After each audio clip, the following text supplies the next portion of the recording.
Now, the NBA gave us a showcase of some pretty good games yesterday. Let's dive into, oh my goodness, the Warriors and the Sacramento Kings. I mean, if that wasn't one of those sit on the edge of your seat games, I don't know what is.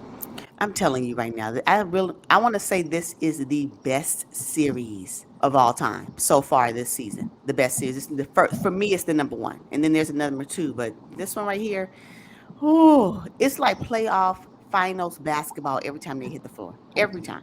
Well, Yeah. except game three, but game four, yes. Yes, yes. Now, Draymond Green returned to the floor, and as expected, he brought in some fire. I cannot believe Steve Kerr really started him off the bench, but I think it was a good decision.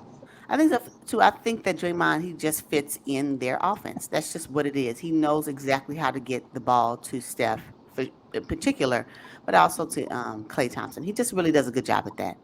He does a good job at that. And I wonder why teams haven't figured out a way to kind of get around that yet. I don't know. It's weird, but he's very consistent with that part of his support to Steph Curry, particularly. So yeah, I agree. Yes, yes. Now, the Kings were not shy. I think they played a really good game, but it really came down to the last shot, right? It came down to De'Aaron Fox being double teamed and having to kick it out to Harrison Barnes. And it was the right basketball play, but me personally, I would have loved to see De'Aaron, try to launch one up and hope that the refs would give him a foul because he was double teamed. He probably wasn't going to make the shot.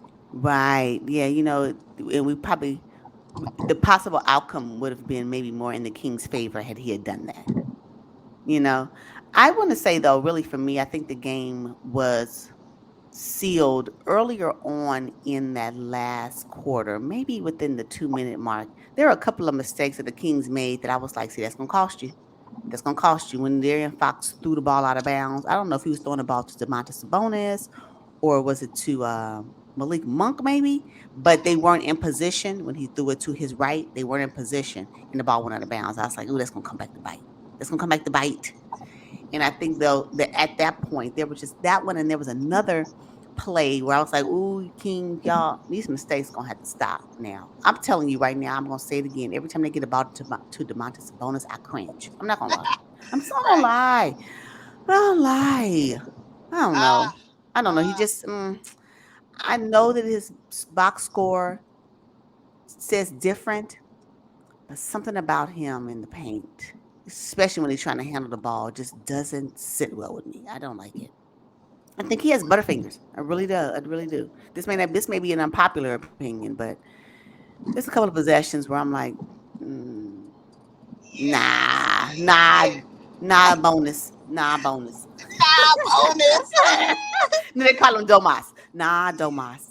Yeah, Nah. yeah, but you know what? There was a welcome sighting of Keegan Murray. Little rookie had a little heart in yesterday's game. It was so good to see. I'm sure his confidence is through the roof Oh, I now. would hope so, because I mean, for him to get 23 points, I just couldn't believe it. I mean, usually he doesn't do very much, but he had the hot hand. You got to give it to when they got the hot hand, give them the ball.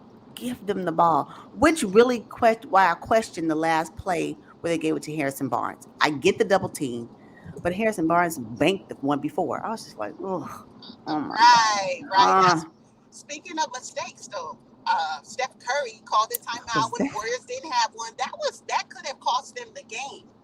But Oh, Steve Curry took 100% ownership. But I think Steph Curry should have known that when they challenged that call, it also made them lose a timeout. He should have known that.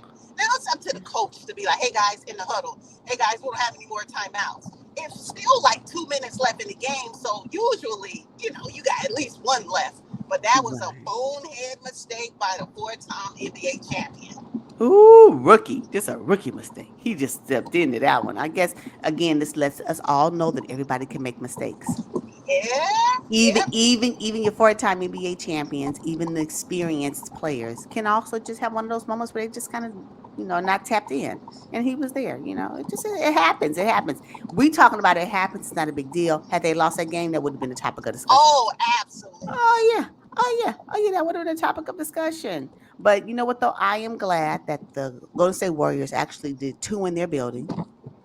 Sacramento Kings won two in their building, and now we go back to the Kings. Oh, it's Mm. gonna be so good. You know what? Hey, it's competitive basketball. It would have been nice to see this in the Western Conference Finals. With a little bit more at stake. But first Yeah. round, hey, I ain't mad at this either. No, they're showing up again. I think this game had me, you right, on the edge, tooth and nail. It was just great. It's a great matchup. It's a great matchup. So I really like watching this series. It's so much fun, and the crowd gives it to me because there's some crowds out there. Oh my! I'm telling you, we'll talk. We may talk about it, but one game I watched yesterday, I said to myself, did they turn the volume down on the crowd? Like, why are they so Ooh, quiet? Are they even in the stands? It I'm was horrible. telling you, let's talk about it right now, right? The Denver Okay. Nuggets and the Minnesota Timberwolves now. The Timberwolves pulled out the win, but let me tell you, it was not. It just didn't. Even Ernie Johnson on TNT, now he's usually really nice, very diplomatic, and he said the game needed a Red Bull. Like, what? Oh my God. You know what though? I'm telling you, but the game finally showed some competitive nature at the end, right before it went to overtime. And I said, okay, now if they can play like this all the time, the crowd is still. I really believe the crowd had dialed out. They was just there because they bought them tickets. I'm Oh, like, these wow. tickets ain't gonna go to waste. We're gonna sit in it. We're gonna sit in this arena. But then Anthony Edwards came in and made the game where they were finally on their feet. I said, this is ridiculous. It's ridiculous. I don't know if it's the Nuggets or if it's Minnesota, but they were in Minnesota, and I promise you, I said, is the volume down? Did they turn it down on the fans? Did they turn it down? Oh, Because man. you could hear a pin drop. I couldn't believe it. I said, what kind of basketball game is that? Yeah. How do you get up as a player when your own home fan base is dead? Is dead. Is dead. It's like, is it over yet? But I am glad that Anthony Edwards said, "Not, you will not sweep us. That's what you won't do." And they Right. did good. But they deserved it. It's great. I tell you, Anthony Edwards don't waste that. Please don't waste his time in Minnesota. Please don't. Oh His my potential is just goodness. too great. And then again, Cat, you cannot foul out. Oh my gosh, why does he Yeah, do that? Why does he that's do the that? It's like it's, history repeating itself because he did that last season. it's the story of his career. Let me tell you. Yeah, Karl Anthony Towns. That's one of the things he has to work on. There's a couple of big men in the NBA. They all foul out in crucial games, and if I can think of Jaren Jackson Jr., he's another one. Yep, Right? Right? yep. Always fouling out or in foul trouble, which limits them and ends up hurting their team. But let's talk quickly about the Cavs and the Knicks. Woo! That's another nail biter. But Jalen Rose. What's up, Jalen? But no, Jalen Brunson is a man on fire. Ain't nothing they can do to stop him. They cannot control that powerhouse. It's a Jalen Brunson gave us flashes of exactly what this is when he was with Dallas. I'm sorry, you guys, if you watch those Dallas Mavericks games, Jalen Brunson, although he could not control the ball as much as he does with the Knicks, he was really nice in a Mavericks uniform. But what he's doing with the New York Knicks, I'm sorry, he is their number one. They are going to build the franchise with him in mind. Watch.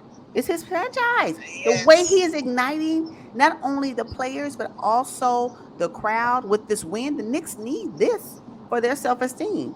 And he's bringing it.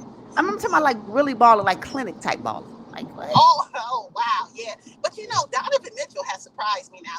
Oh my goodness, I thought games, 3 and 4, he would show out, coming back home to New York, his hometown. But I think the stage may have been too bright.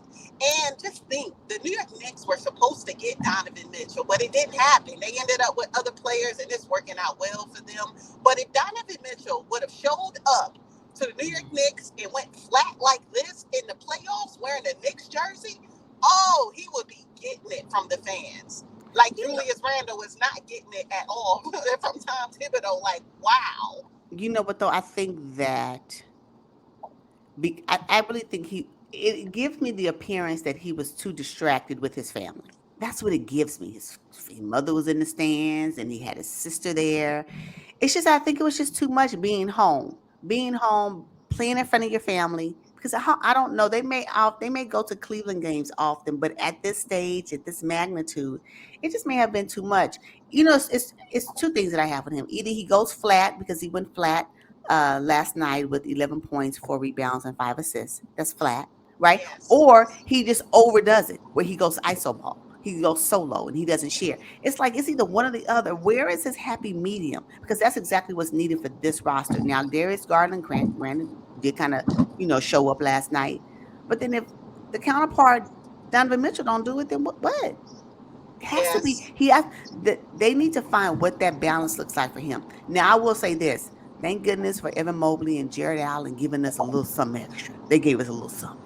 Just a little something. And I wasn't enough. appreciate that. No, I didn't say it was enough. I said it was something, right? Yeah, Because that was one of my gripes with game 3 is that I'm like, you gotta get more aggressive. Y'all gotta put more points on the board. But they did that this game and then Donovan Mitchell didn't show up. I'm like, and again, their bench. I didn't know what. It's just now yeah. I can tell you right now, the bench for without Josh Hart being on the bench, they did suffer because quickly did a donut. I Oh can't my! believe it. I can't believe it. Oh, Yeah, quickly yeah, for 19 minutes. Quickly, you going to do better than that. yeah. But he's entitled to an off night, right? He is. Oh, as long as they got Brunson on the court. Oh my God! And Randall with his lowly 7 points. Tom Oh, can Thibodeau we? was like, I'm so sick of him. In his mind, he probably like, here he go again. Yeah, but they kept keying in. They kept zooming in on Julius Randle's face, hoping that they would see him pouting. He didn't look ecstatic to be on the bench during the crucial moments at the end of the game. But what do you expect from a competitor? But shout out to Tom Thibodeau for making that decision because I can think of a long list of coaches who would have not made that decision to sit their star player on the bench. Exactly. Look, at the end of the day, do you want to get this win or do you want to help save an ego? Like, no, we are basketball players. We're competing for the championship. Your ego gonna have to take the back burner right now. Now, I'm not saying he probably was a little salty. I don't know if it was pretzel salty or was it Mediterranean sea salty, but I'm quite sure he was salty. I'm quite sure he was. So, at the end of the day, Tom Thibodeau did what he needed to do for the win. And when, you know, that's their focus, the coach's focus. In the end, if they make it to the NBA Finals, this little piece where he didn't really play will be water under the bridge. They don't care. It ain't gonna matter. Okay, okay. So, lastly, the Boston Celtics were able to get the win against the Atlanta Hawks. They're up 3-1 on the series, and I think Boston will go ahead and close this one out. I just don't know. I thought that was going to be the case for this game. I really, really thought that they was going to send the Hawks home in game. I'm sorry, make it 3-1 in game 3, but they didn't do that. So, the Hawks may have a little heart in game 5, and they may take that game as well. But I really believe at the end of this series, I don't care if it goes 5, 6, or 7, it's still going home. Yeah, they still go home. They still It's going home. still gonna be Boston. Ain't no way. The Boston Celtics are a way better team, and quite frankly, I don't want to see the Hawks in the next round. And if we're going to talk about what we want to see, they're not the ones. I have to agree with you on that one. Yes, yes, yes, yes. Wow, but it was a good game. It was a good day for basketball. I can tell you that. Games It's were yeah. they were fire.